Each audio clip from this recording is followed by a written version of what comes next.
Welcome to Business Unveiled Podcast. This is the place where we help overwhelmed, time-starved entrepreneurs like you make the profitable shifts to get more done and get more out of life.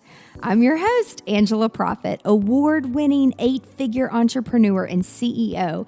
And in every episode of Business Unveiled, I'm bringing you conversations that will give you the expertise and strategies that will scale your team and business so you can get shit done. That's GSD in our world.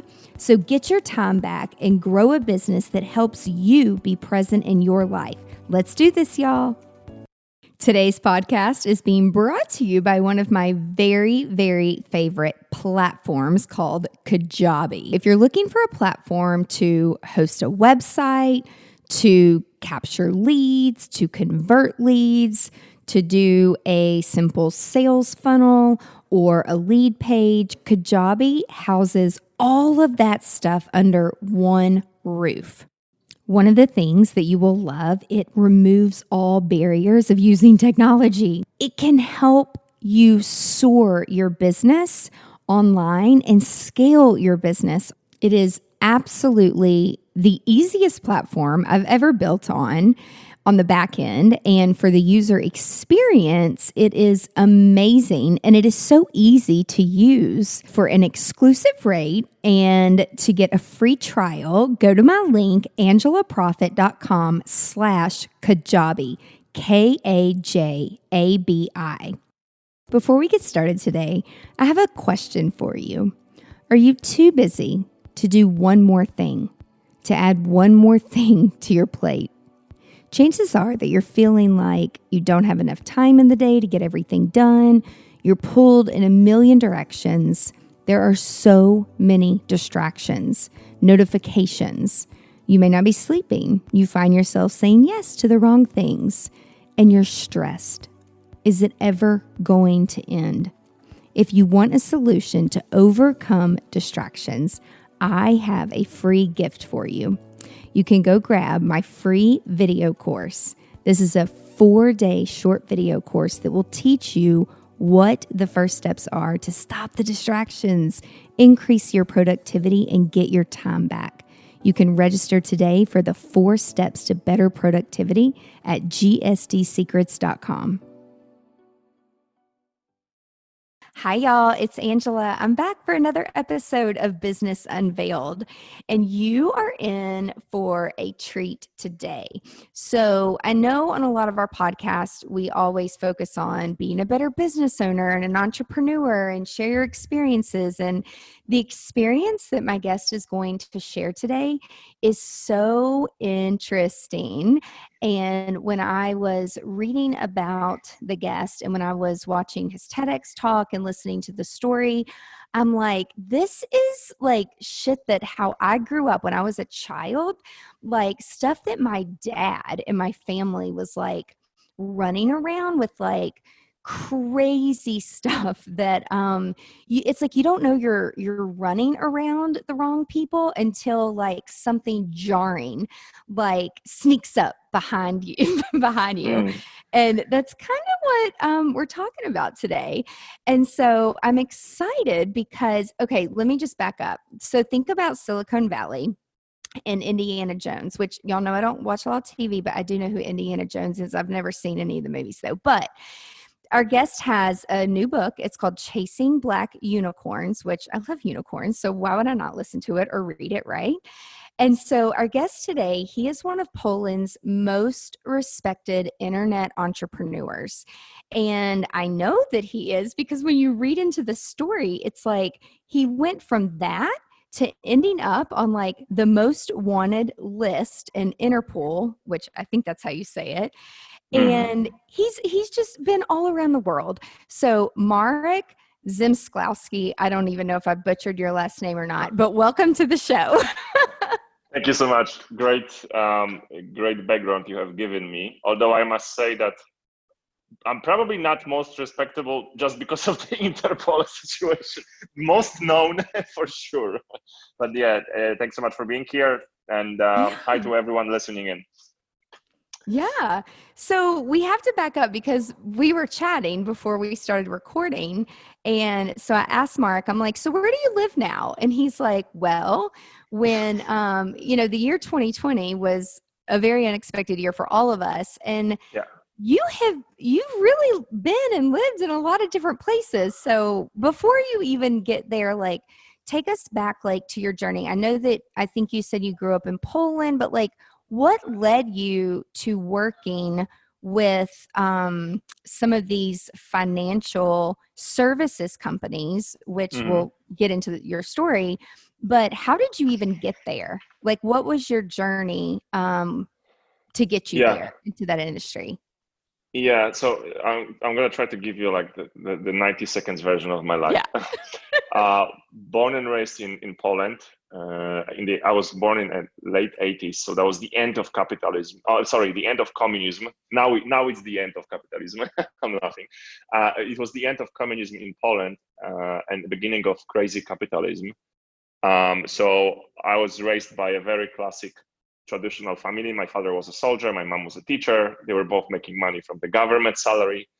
But we were one of the first, families to have satellite TV, so I could watch MTV and CNN. And I was kind of raised by looking at the West and dreaming about being able to become an entrepreneur, make business, and be able to travel the world and not be stuck to the city I was born in, because I was living in this very, very small city of 100,000 people somewhere in the Eastern Europe. So that motivation to just make it and be able to travel and move to a warmer country and be able to buy whatever I want, very materialistic in the early years of my life, was super strong for me. So I went the path like every online entrepreneur wanted to, because I was young. So I guess I'm going to be somehow involved in the online business. I wanted to be the second Mark Zuckerberg and Steve Jobs, meaning I dropped out of university during first year and I wanted to build the second Apple or second Facebook. Clearly that didn't work out because only after some time you realize that guys like Zuckerberg or Jobs or Gates that are dropping out of university to become successful are kind of exception of the rule, not the rule itself. But long Mm-hmm. story short, I ended up first in financial services company because that's where the money was. That was year 2006-7. That was before the Lehman Brothers and before the crisis. Everything was growing like crazy in Poland. I would join the company as employee number 5. And when I was leaving after 3 years, there was like 3,000 or 4,000 almost of us. We were selling Wow. insurance, investment, mortgages, everything you could sell. It was just so easy to sell because the markets were going up. But then obviously Lehman Brothers came 2008 and we've lost all our money, the money of our clients. There was no money there. The company went bankrupt. Me personally, I also went bankrupt because all the money I was making, I was either investing in the stocks that then totally disappeared, or I was basically spending on lavish lifestyle. I was this 19-year-old kid thinking Mm-hmm. he's on top of the world. So I ended up being a bartender, had to run away from my debtors. Just by a pure coincidence, was hired as an intern at my friend's online startup. He told me, "I'm not going to pay you that too much. This is your basic salary, but if I'm able to make it, so called, you're going to get some shares in the business." And I was just the luckiest guy in the world because he was able to sell this business, and I just got the shares just because I was again an early employee. Mm-hmm. And by making money on these shares, I was able to pay my debts from the financial crash. And that's how I was like, okay, this is a defining moment of my life. Startups have just saved my life because I could have ended up well at the street. Yeah. And that's where I decided to focus my career on online startups. And just to finish the third chapter of my life, I did some small and bigger businesses in Poland. We've launched a couple of businesses. Some of them went down, but some of them we were able to sell.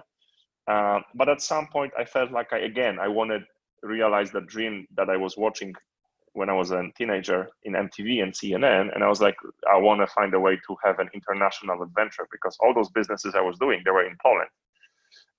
And I felt like I'm missing this international adventure. And I found an investment fund who at that time was planning to invest large sums of money into sub-Saharan African continent. That was year 2012.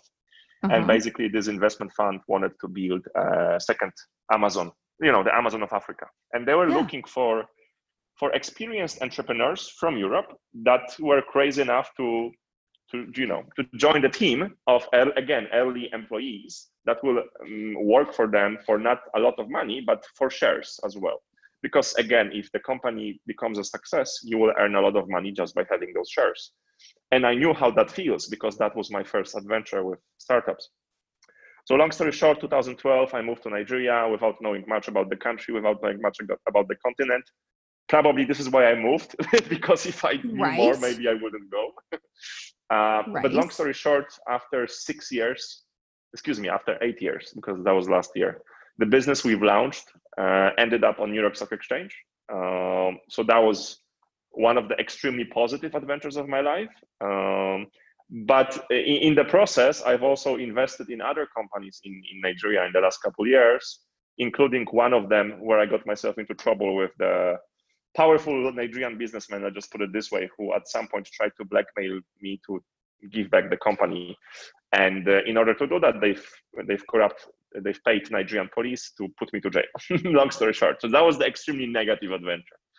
And that's basically what I spent last 3 years of my life, because there was a lot of legal issues involved.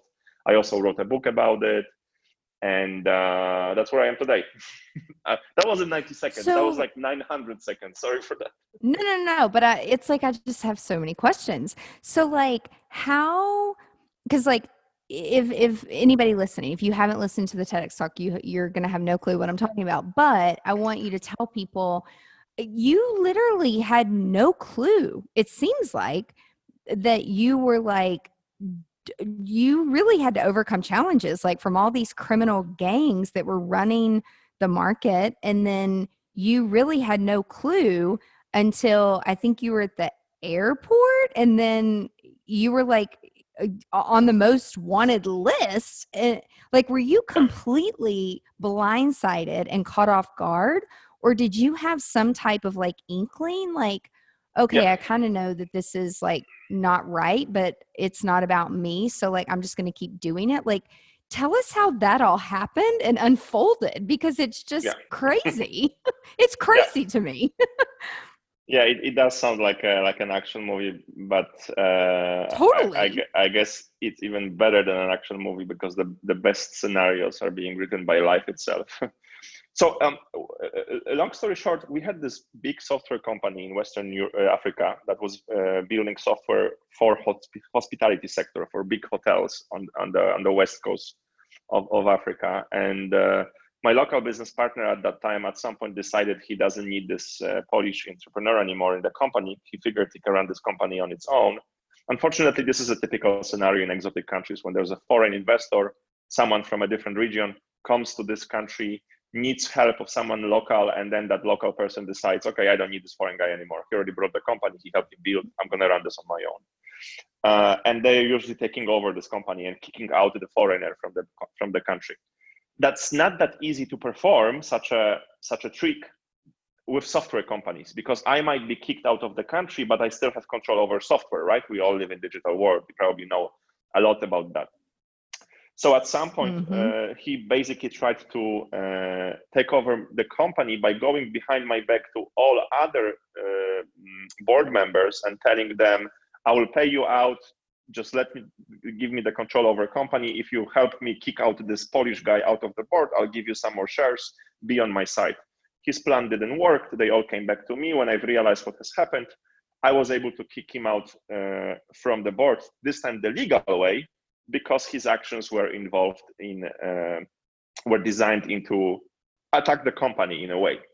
And that's where his ego was hurt, because he was this powerful guy in Nigeria. And I remember my last conversation with him, which was face-to-face, when he said, you still don't know what I can do in order to get what I want. And obviously I thought he's just threatening me like I've been threatened many times in my life. And 6 months have passed and it was super, super quiet. I remember I went to Dominican Republic before Christmas to meet my girlfriend family. Then we came home to Christmas, to the second part of Christmas and New Year's Eve to Europe. My girlfriend met my parents for the first time, my mother. And then after New Year's Eve, I think I was flying to London, and at the airport, I I was stopped at the airport. I was kept for a couple of minutes at the immigration office, and I'm used to it because when you travel in Africa, you have to change your passport pretty often because every country you enter, they use this huge stamps. Every time you enter Ethiopia, the size of the stamp is like the size of your passport page. Yep. So you have to replace your passport every year, and I would have my passport replaced by Polish embassy in Nigeria. And again, Nigeria doesn't have the best PR in the world, unfortunately.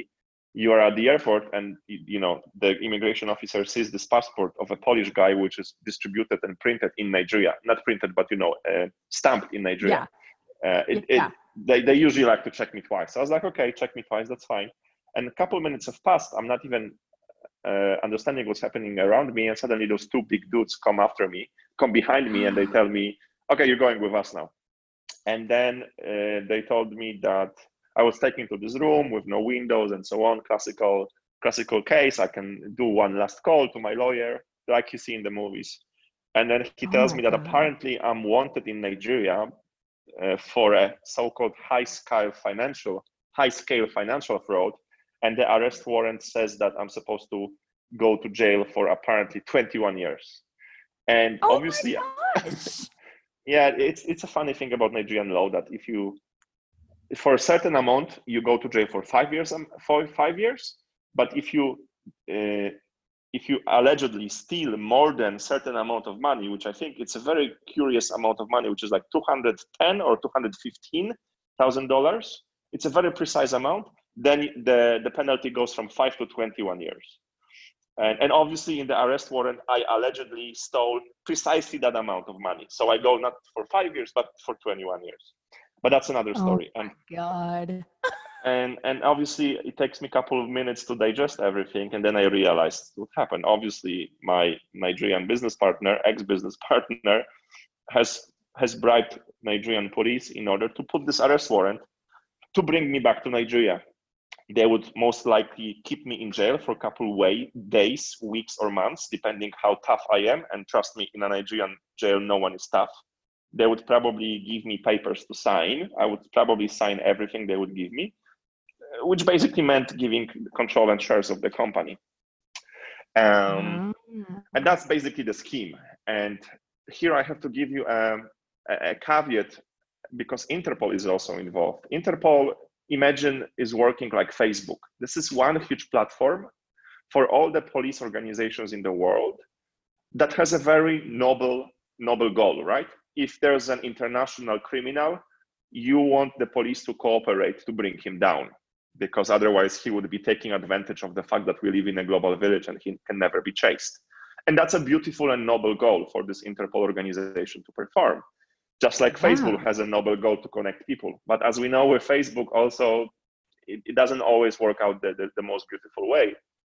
And what happens with Interpol is that in a country like Nigeria, unfortunately, Nigeria is a very corrupt organization. Nigeria as a country is very corrupt, unfortunately, and Nigerian police is one of the most corrupt organizations inside Nigeria. Essentially, you can get an arrest warrant on anyone if you know who to pay and how much to pay.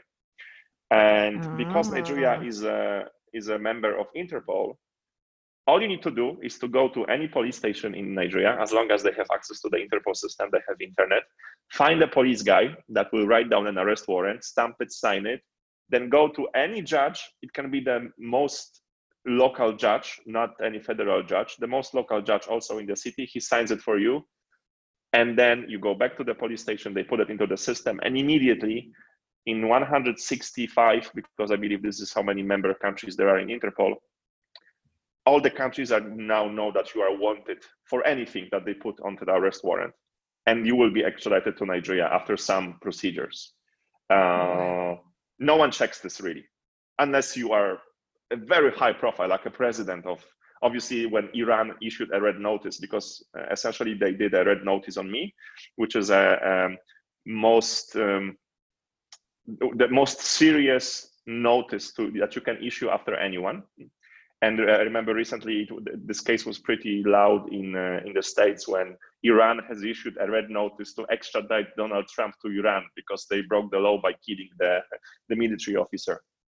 So Yep. Nigeria issued a red notice for me. I'm not a high-profile man that Interpol will check it. Is this arrest warrant even legit? They just allow it to be in the system, just like Facebook or YouTube, right? Almost anyone can put anything on the platform, even if they have no right to.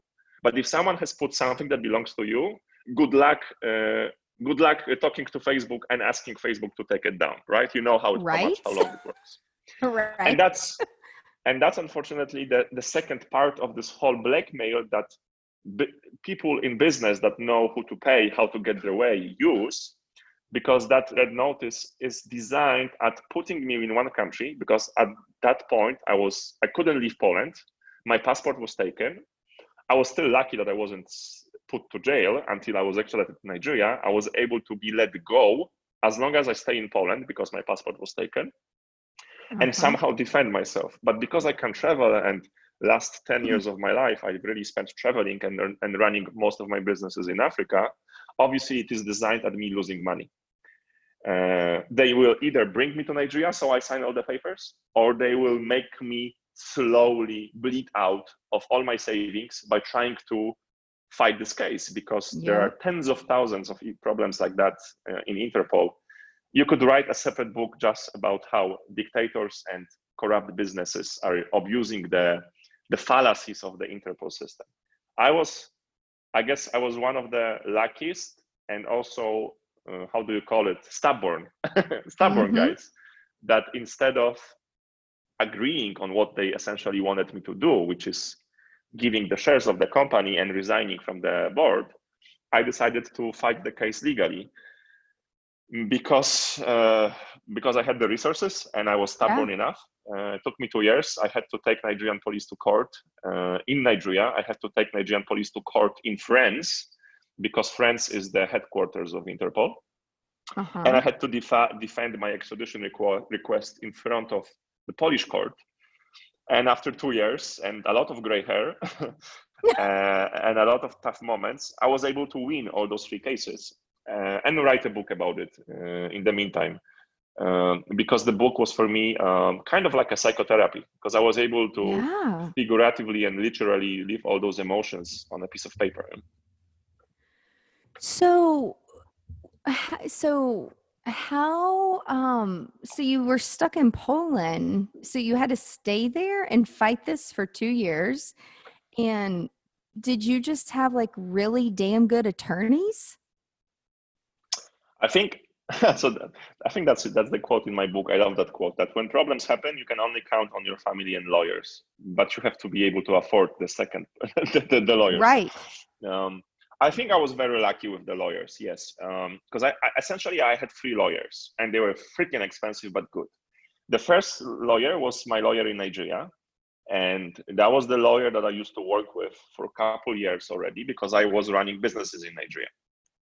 This was a lawyer that wasn't specialized in cases like this. He was a civil law lawyer, right? A lawyer that helps me with setting up a company. But there were not too many people I could trust. So although he wasn't the best lawyer, I needed someone I could trust in Nigeria. So that was my lawyer. Then I had to have a lawyer in Poland that would represent me in front of the Polish court, because there was this official request to send me to Nigeria.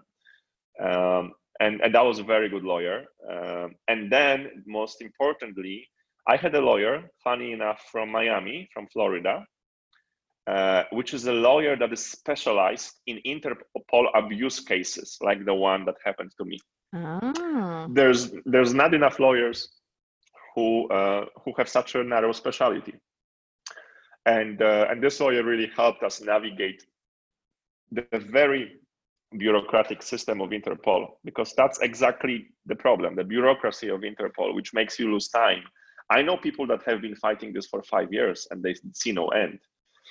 I was lucky enough to solve this all in 2 years, and Interpol essentially admitted, okay, we're sorry. This arrest warrant, official line of defense of Interpol was that we're sorry, there's so many cases, we're not able to analyze them all at once, we have limited resources. You have sent the appeal to us, we've analyzed it. By the way, it took them almost 2 years to analyze it, and they admitted that this wasn't a valid arrest warrant and Interpol should have never been involved in this. But again, it's all designed at making me lose time and money by being stuck into one country. And again, I was extremely lucky that the Polish public prosecutor decided to release me just as long as I stay in the country. So my passport was taken. If it wasn't for the public prosecutor, if it wasn't for my case, some people are stopped in another country, and the prosecutor of that country, they might say, okay, I don't know if I'm going to extradite you, but until I decide, you're staying in jail. And if I was stopped and kept in jail, my possibility to defend myself would be limited by an order of magnitude. Yeah, so I was extremely lucky. But I guess that's the whole point. If you run businesses first of all, in my case, that was Eastern Europe, and then in Africa, because in the process I've realized that I really love the risk reward factor when you're building businesses in these countries where obviously in these regions when corruption is higher, but also opportunities is bigger, and just there's more fun because I'm allergic to Excel. When you run a business in Germany or Switzerland, it just sounds boring, right? To run a business in Germany, but here it's much more fun. And I think that's the whole point. If you have to be extremely lucky sometimes in life to be able to tell the story, because if you run business sometimes in those regions and you're not lucky, maybe you won't be able to share the story. So clearly, though, going into this journey, you didn't know that this business partner, and did you have any idea how corrupt the system was, or you didn't even fathom that until you started to get into the system when they took you to jail? Yeah, so before I answer that question, I want to put things into perspective. After more than 8 years of running businesses in Nigeria, in particular, I still consider this country as one of the most interesting markets to invest in and do business in. You just have to be aware of the risk and reward factor. And although I had to deal with the worst version of the corruption in the system, because I had to deal directly with the corruption with the police at the highest ranks, I still consider Nigeria as an interesting market. And if it wasn't for the Nigerian justice system, so the courts, because in the end, I took the Nigerian police to federal court, which is the highest instance in Nigeria, and I won in that court, that shows that it's really not that bad.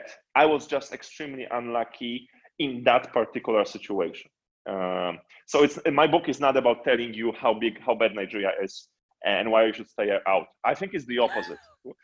What happened to me gives me the legitimacy to be reliable, and in what I'm telling you about, because I've lived that. Yeah. So that's the context. And to answer your question, obviously yes, I was aware. And the irony, this is the biggest irony of I guess my adventure in that country, is that I kind of believed the stereotype. My friends told me, or not really friends only, that was the stereotype. You're this foreigner in this exotic country. You want to have a strong local partner that will protect you in case some bad people from police or from government or from whoever, from mafia, will go after you. You want to have a strong local partner that knows the local market. And that's why I found this very powerful local businessman who, another funny story, had also Indian passport, not only Nigerian, because he has been a third generation Indian living in Nigeria, educated in in Cambridge. So I was like, I have this amazing partner because he's been educated in the West. He's been running international business for a while. He knows exactly how to run business because he's been running this huge conglomerate that was opened and launched by his father. He's a perfect partner for me. He will protect me. And the irony of the story is that he became the bad guy, the guy that was supposed to protect me. And the people that helped me was the Nigerian justice system, my Nigerian lawyer, my Nigerian friends that provided me with any support I wanted to. So my story also is a cautionary tale about just not believing the stereotypes. Yeah. So for people who want to do business in Africa or invest, like my flipping neighbor, um, which like before 2020 and COVID, like I was never really home, but like our dogs like barked at each other and like his dog ran into my yard and started playing with my dogs and we started talking and he's like, do you like it over here? I'm like, yeah, I like it. I'm not here a lot. And he's like, yeah, I'm not either. I work in Africa. I'm like, oh, Oh. really? And you live like, but you live in Nashville, Tennessee, but he had kids here. And so, his ex-wife lived here. I like got his life story in my yard while our dogs played. And he owned a communication company in Africa that was huge. But like Mm-hmm. no one in the United States, much less Nashville, Tennessee, like knew what he did or anything. I mean, it really didn't matter, but he was in Africa 8 months out of the year. And he was like, I'm going back to Africa tomorrow to hire some more people, like for my communications company. And he's like, the way that the internet works here and the way, so he starts like explaining it to me, which is like so over my head. And I mean, the closest thing I know about Africa is I was supposed to go to a conference in Cape Town, which I don't even know if that's where that is in Yeah. relation to where you were in Africa. But I was supposed to go to a global leadership conference, but then COVID happened and got canceled. So I don't know anything about the Mm-hmm. the Africa culture or anything, but I was excited to learn. And so for somebody who well, first they should just read your book to learn more. But what are some takeaways if people are thinking about working in Africa, setting up business or investments in Africa? Like, what are the top 3 things that you would tell them? Uh, First of all, it's a very versatile and a huge continent. First, let's start with the size. I think Okay. there was this interactive map. If you Google the true size of Africa, the image will pop up. I think you can fit United States, Russia, whole Europe into Africa, and you still have a lot of space left. Um, Wow. Okay, I didn't I realize that. Yeah, I'm flying from West Coast to East Coast, like 6 hours, uh, more or less. It depends on the aircraft, of course. It's a huge continent. Hmm. Then you have Yeah. a billion of people, 54 countries.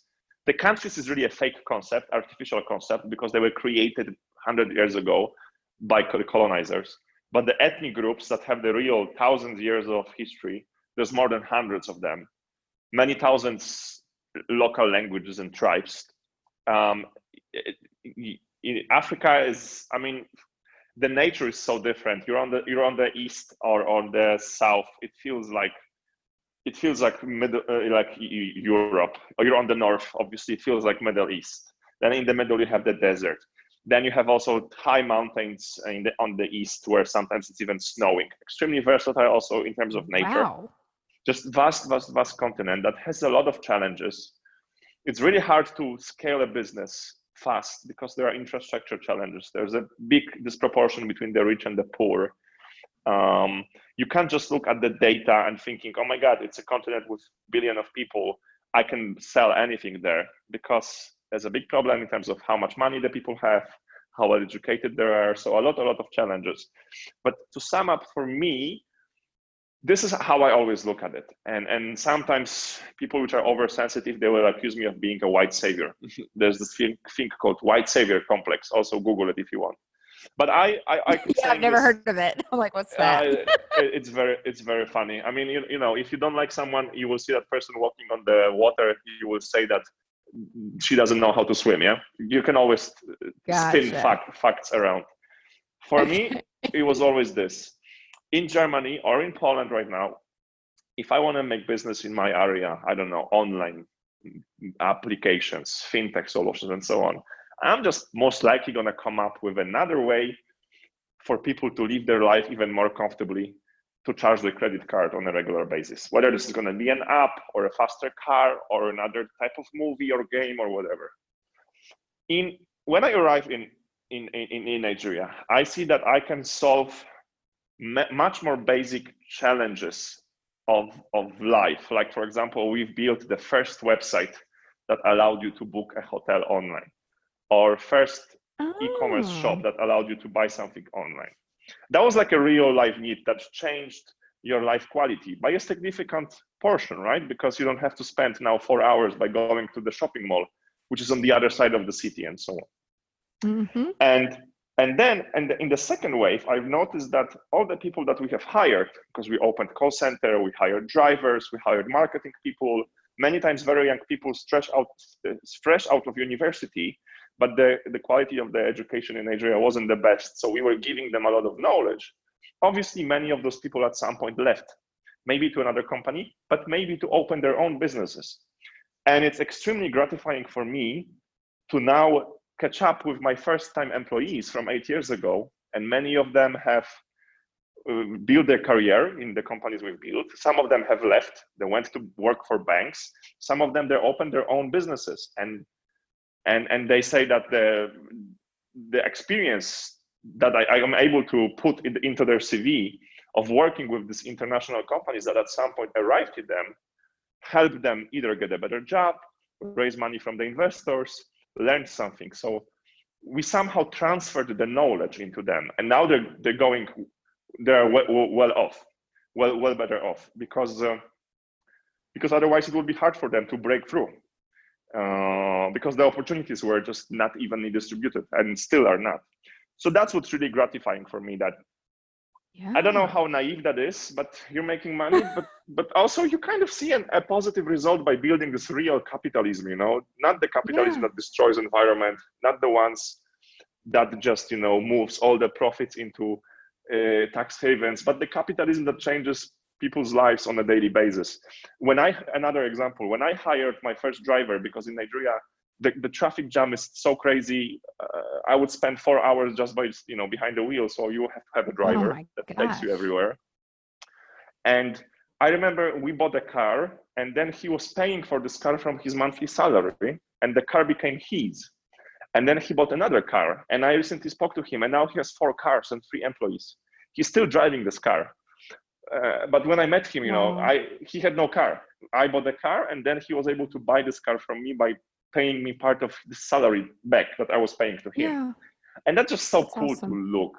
When I was a kid, I was living in Poland. Although my father was a soldier and my mom was a teacher, every holiday they would have, every vacation, they would spend to go to Germany, because Germany was back then such a rich country in comparison to Poland. And my father would work for this 1 month a year as a gardener, and my mom would work as a waiter in a restaurant in Germany, although she was a teacher in Poland. Just because the month of salary in Germany was more than 6 months of their salary in Poland. And that's how they've made more money, and they kind of progressed, and we've built wealth time over time, because somehow the wealth of one country was transformed to the wealth of the other country, if you know what I mean. And all those things we received by living in Poland as a poorer country, thanks to the connection to German businesses, I now kind of see how I am now transforming and giving back to the businesses and the people I work with in Kenya or in Nigeria. I don't know how naive that is. I don't know how white savior I think it's awesome. That is, but for me, it's very real, and that's what I do. That's amazing. So you did. So I'm this True Colors certified facilitator, and so Amanda sent you like our little word cluster game, and you filled it out, and thank you.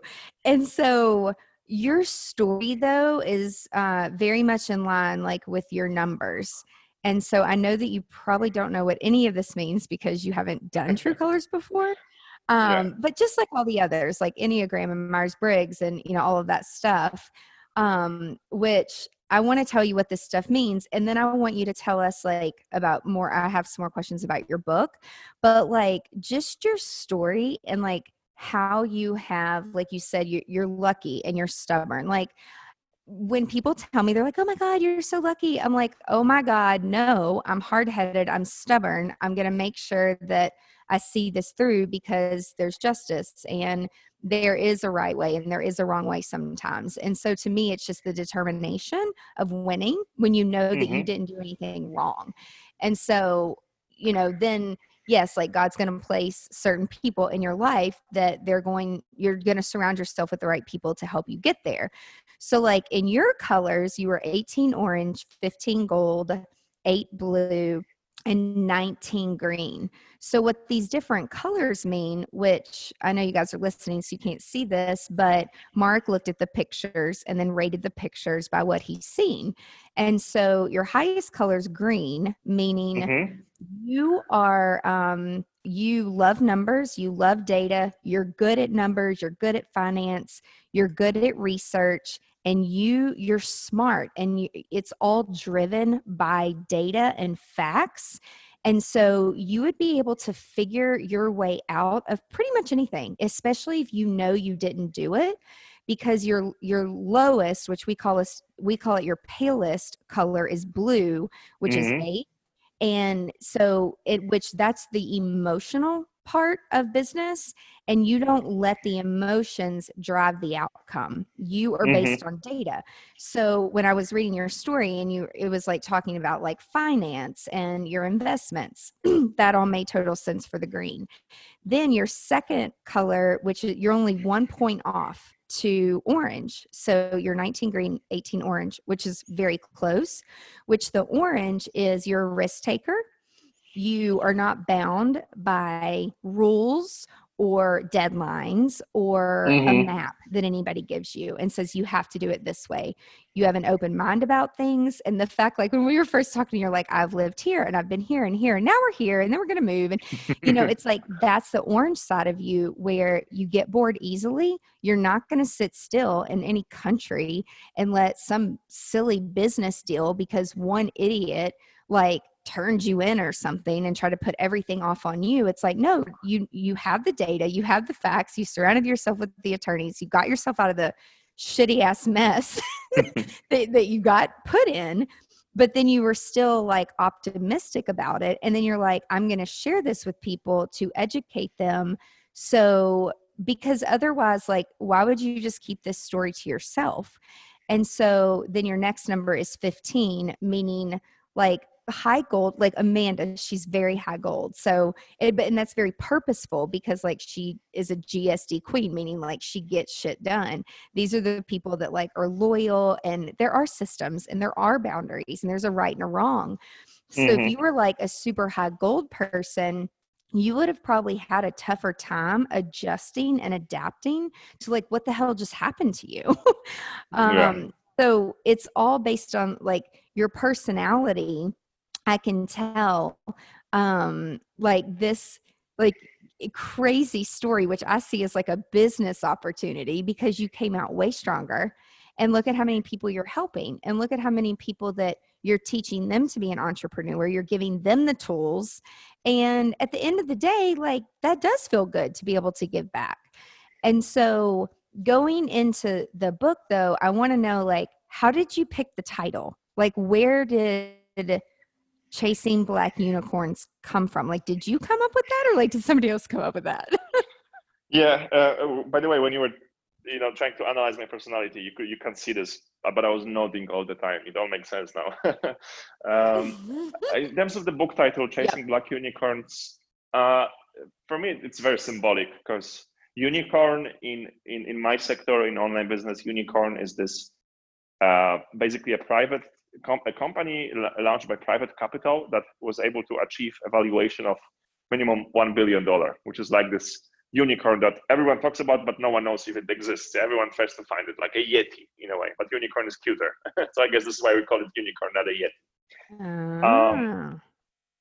And then chasing, because everyone is really trying to build this unicorn, chase this unicorn. There's this goal of building such a big company, and also that goal itself is not the healthiest one. Sometimes it's much better for the world to build a smaller company, but maybe healthier, and so on and so on. And obviously, again, one in a million person that tries to achieve this. it does that, which is why I'm talking about chasing. And I think I already mentioned this. Everyone tries to be like Mark Zuckerberg or Bill Gates or Jobs without realizing that maybe they've done what they've done instead of their characteristics, not only because of. And that's the correlation and causality differences. And then Black, because obviously it has happened in Africa, where there's a lot of Black people living. I'm this white dude chasing Black unicorns. So that's how I kind of added the African aspect to it. And we have Chasing Black Unicorns, which I find a very cool title. Yeah, well, and it's really fun, and I think it goes along with your personality just by like profiling your personality with the True Colors methodology. And so so I know like all of your profits like from this book goes back into Africa, right? To one of the charities in Africa? Yeah, so actually this is a charity which I have opened with my girlfriend. And that's another story. When I was living for all these years in Africa, first Nigeria, then South Africa, you kind of learn and you deal with those local charity organizations, those huge ones, and the small ones and the big ones. And then you realize how ineffective they are in the best case scenario, and how destructive they are to the continent in a worst case scenario.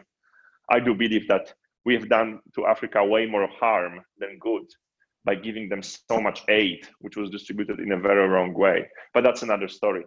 Long story short is that we decided that instead of giving money to some charities that we know that are promoting themselves on TV and forcing the negative stereotype about Africa by showing kids with big bellies, instead of showing cities which are growing and middle class which is getting stronger and so on, we've decided we are there anyway.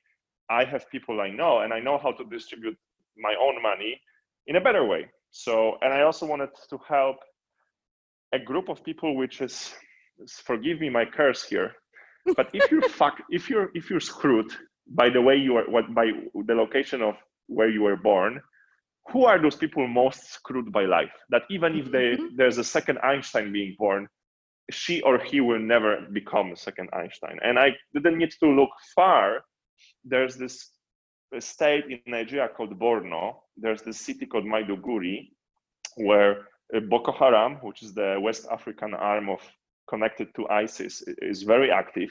You can Google it. They constantly kidnapping girls, turning them into slaves. They're killing the villagers. Horrible stuff. Even 4 weeks ago in that city, they've killed 4 aid workers working for United Nations and so on. And there's this school for orphans. So if you're an orphan living in this region with a very radical Islam, we're targeting orphan girls. A girl doesn't have the strongest position in the society in radical Islam, unfortunately. So like, and in this poor region without electricity, with Boko Haram, like you're really screwed. So we wanted to help those girls. So there's the school, and long story short, because I'm talking too much, all the profits from the book sales, thanks. All the profits from the book sales, as well as, any speaking engagement that I have regarding the book, as well as I also, put some personal salary part into this foundation, kind of goes into the charity, which is called Maya Foundation. And if you go to the book site, Chasing Black Unicorns, just click the foundation in the menu, and you will also see all the details about what's been done there. It's so, it's so amazing. How long did it take you to write the book? Or did you just have someone like interview you and then they wrote it so you could like get it out quicker?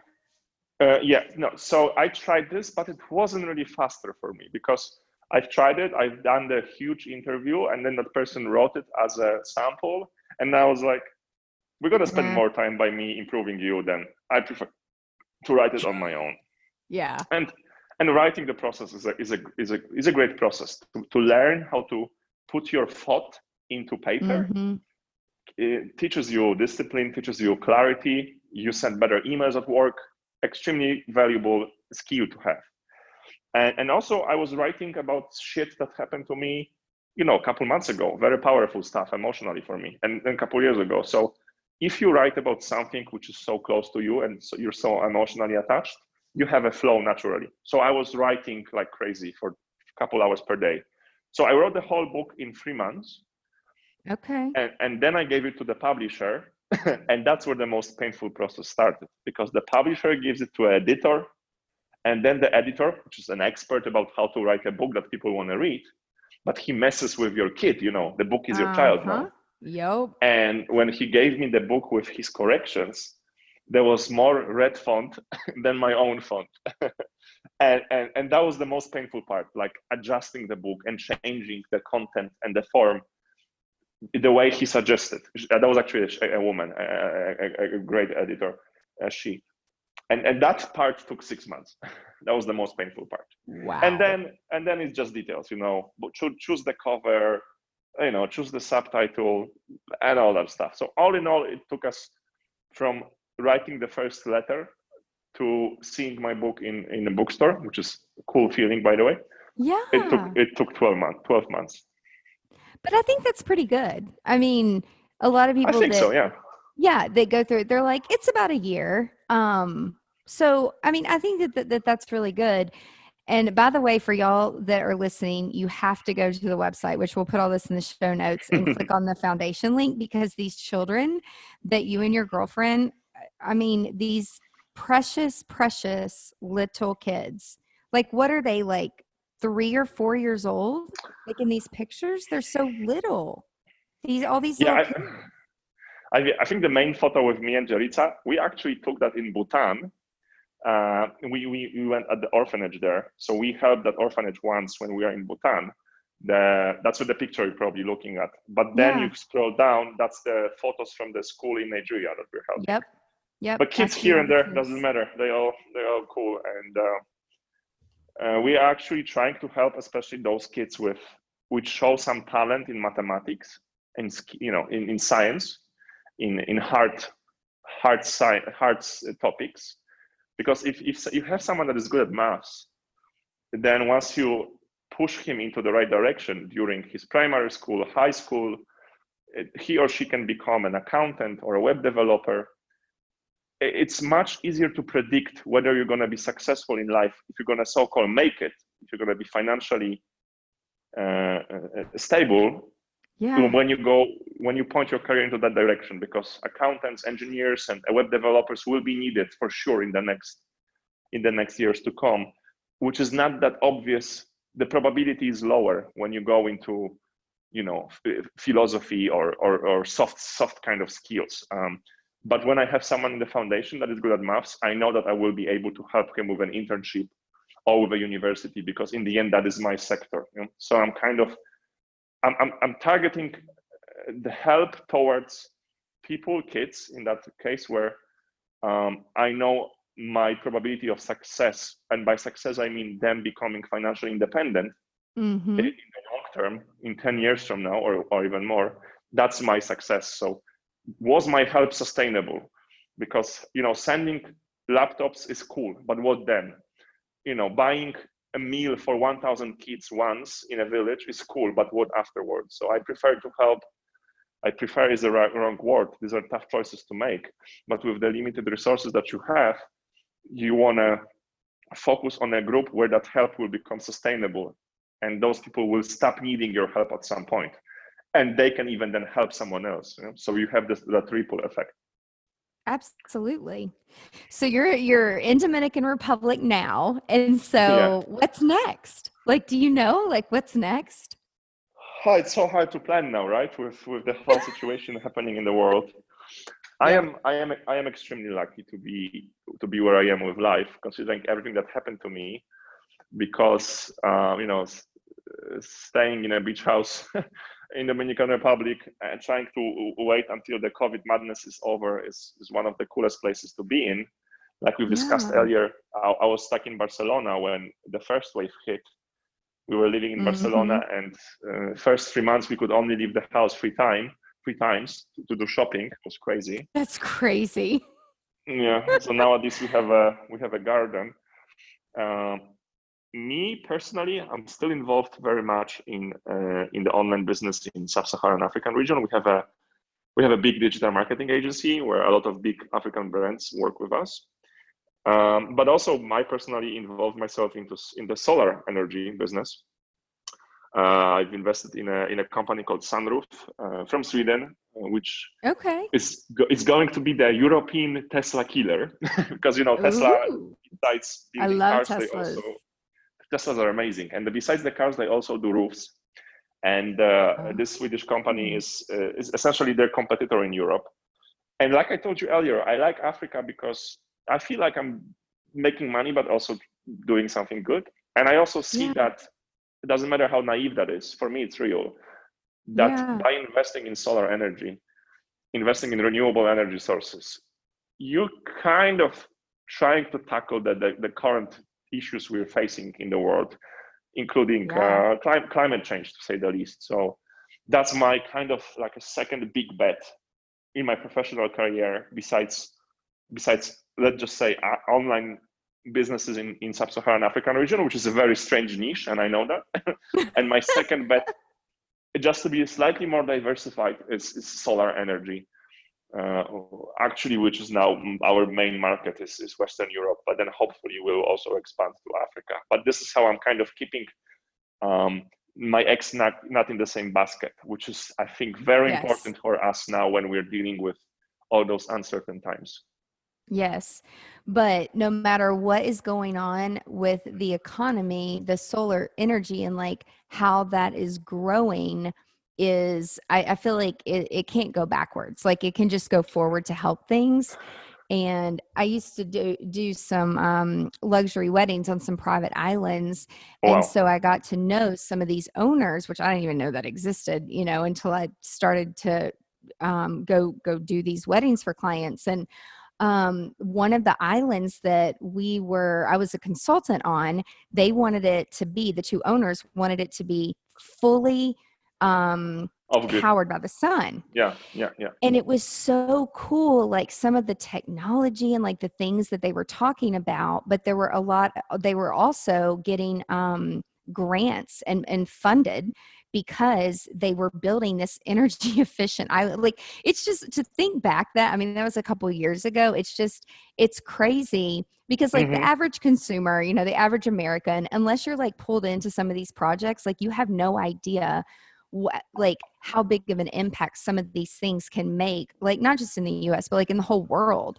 And so that's like a whole different podcast about solar energy. I'm like a geek when it comes to all of that, but I'm like fascinated by it because I think that like it can only get better. Like it can't go backwards. So this is totally random. As we wrap up, has anyone told you that you look like Bradley Cooper, an American actor? Yes, I get that a lot, especially when I'm in Africa, because that's the funny thing, that when you're white, there's this joke that all the Asian people for you look the same, right? Yes. when you're in Africa, for like, for example, for Nigerians, almost all the white dudes look the same. So they usually tell me that either Sergio Ramos, which is like a football player in Real Madrid, or Bradley Cooper, which I think it's a very flattering, but I don't think it's true. Thank you so much. But I always blame it on that. Yeah. Like I was like looking at your headshot stuff that my team member sent me to like post some stuff on our stories, and I'm like, damn, he's cute. He looks like Bradley Cooper. And then your girlfriend looks like the girl that is on, which I don't watch a lot of movies or TV, but she looks like this girl that is an like a CIA agent on some show with Jessica Alba, like who's another actress. Interesting. But she looks just like her CIA partner. So that's nice. I'll tell her that she's in the other room now. I don't know the girl's name, but if you go on Jessica Alba's TikTok, they always do these funny dances together. They're best friends. It's really cute. But anyway, it's totally off topic. I'm good at like going down those roads. But anyway, everybody that's listening, go to the website chasingblackunicorns.com. Again, we'll put it all in the show notes. Go get the books, and you can also get the book on Audible and listen to the story and learn about these different cultures, especially if you're going to be dealing with clients that are in different types of cultures. That's the biggest thing for me in my past career, doing weddings of all different ethnicities and understanding the cultures and traveling the world. And, me working in Dubai and, people saying, like they're saying to you, they're like, you're a little white girl with blonde hair. Like, you will never do luxury weddings in Dubai because they don't associate Racial problems. work with Yeah, women. exactly. Yeah, so it's just, and it's like, well, no, actually, I did. I can do it. So fuck you. Like, the people that think just because, you're not their color, that you can't work with them.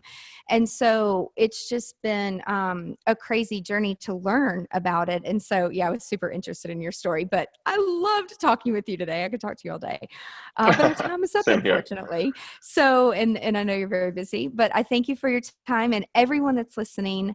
Again, we'll put it in the show notes. Go get the book, check out the story. And if people want to contact you, is there a way for them to contact you on social media, or they should just go to your website?